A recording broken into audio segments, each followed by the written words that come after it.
Greetings. My name is Tenae Branch, and this is my research proposal for the University of North Florida's doctoral program. The purpose of this presentation is to inform you that I would like to examine the administrative strategies that are used to decrease behavioral infractions in urban high schools. For today's presentation, I will begin with the introduction of what is the problem and why is this problem important. Next, I will lead you into my two research questions, and then the significance of the study, introducing you to the various stakeholders, the parents, teachers, the community, and the students. And then I will lead you further into the literature of the theories and the empirical literature, and then the research design. Afterwards, I will discuss the data collection and the analysis that's planned, and then I will have the conclusion. So, what are behavioral infractions and why are they so important? The first thing we need to consider is the fact that 50 million students started attending school here in the United States from kindergarten to 12th grade at this current school year. Of those 50 million students, over 1 million were victims in the past, according to the National Center for Education. This is an alarming rate. If we have over 1 million children whose child, yours, mine, our neighbors, our other family members, we have over 1 million children annually being affected by violence in schools. How can we prevent so many children from going to school anticipating happiness and going home sad? We can prevent that by decreasing the behavioral infractions that happen in school. One method that I would like to further research or study is called the three-tiered behavior intervention system. My anticipation is that with the use of this three-tiered behavior intervention system, that we would decrease the behavioral infractions in the school systems, which would therefore not have as many as 1 million victims throughout the course of the upcoming school year. So, what is exactly the three-tiered behavior intervention system? Well, it's broken off into 3 sections where we provide interventions to all students. And an example of the interventions would be to provide breaks, to acknowledge positive behaviors, and to possibly give a reflection sheet in a time-out area of the classroom. And this is what is once again provided to all students. The second level are for the group of the students who need a little bit more attention. So this would be the small group of selected students that might be placed on a behavior contract. They might also get a referral to the counselor, or they might have to have more structured breaks.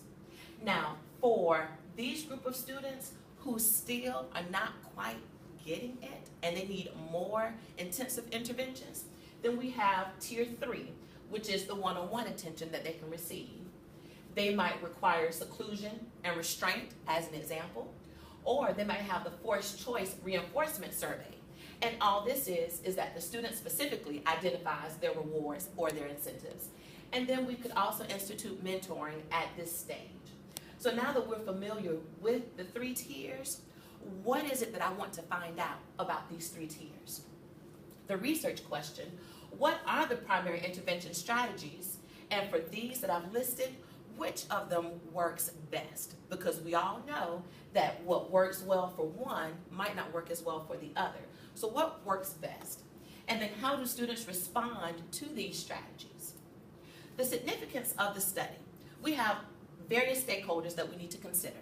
If I am approved to conduct this research study, the parents would definitely be happy, because if their child has been a part of the 1 million students that were victims, they would definitely appreciate us implementing a strategy that would decrease any types of behavioral infractions that are happening in the schools.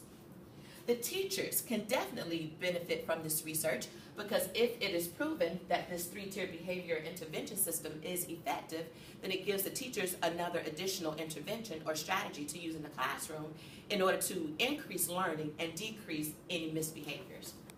And then, of course, the community and the students will also benefit from this research, Community leaders, people who live around the area of the schools, can feel safe knowing that when school lets out, that the students are happily jogging to their homes to do their homework and not participating in any type of inappropriate misbehaviors.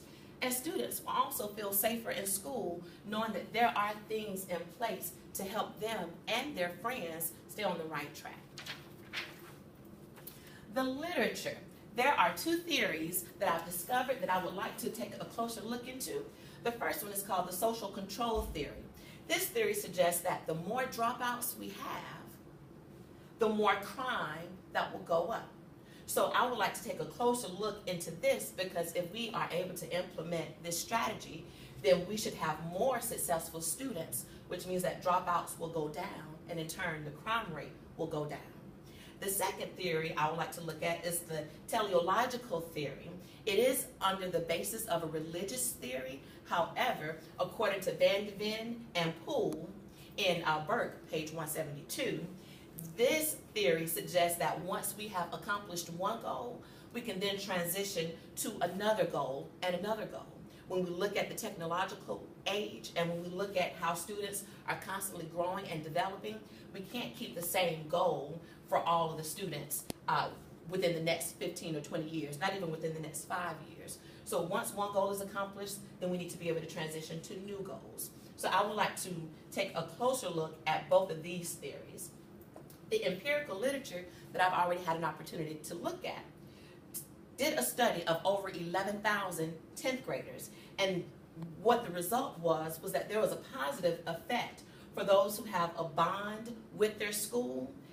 There were less delinquent students. So this research suggests that the closer the students feel to their schools, because there is a stronger school climate and school culture, the less likely they are to participate in misbehaviors. The research design, this is what I would like to research. For my methodology, I would like to use the qualitative approach. I would like to interview the administrative team, observe students, and have focus groups with the students. I would like to have the setting at a DC public school, the District of Columbia Public School in the southeastern region. And for the participants, I would like to work with recommended 10 ninth graders and a total of 10 10th graders. So when I interview the administrative team, it will be for them, the administrative team for 9th and 10th grade, it will be for them to recommend 10 ninth graders who more than likely need the tier 2 or tier 3 intervention, and everyone needs the tier 1 intervention, and then 10 10th graders who also need the tier 1, 2, and or possibly 3 interventions. From here, what I would like to do is observe the students in their natural settings just to see how they behave. And of the 10 students, I would like for half of them to be introduced to some of these strategies and the other half not be introduced to the strategies. Once I have observed the students, then I would like to host focus groups with the students, the half that has been introduced to these methods, and then the other half that has not been introduced to some of these strategies. And upon the end of the research, I would like to gather the data in order to see if the students who were exposed to providing breaks, behavior contract, and mentoring, if their behavioral infractions ended up being fewer than the ones who were not introduced to some of these strategies. The data collection and analysis, what I would like to do is, after I have been able to look at the results of my observations and my focus groups, I would then like to present the data back to the administrative team to let them know that either the students who were exposed to this did have fewer behavioral infractions, or the number of disciplinary referrals that were provided beforehand did not change. That's the information that I would like to go back and report to the administrative team. So, in conclusion, I would like to study the administrative strategies that have been used to decrease the behavioral infractions, more specifically, the use of the 3-tier behavioral intervention system. Should you have any questions or concerns, because this is now the conclusion of my presentation, please feel free to email me at ltenaebranch@gmail.com. Thank you so much.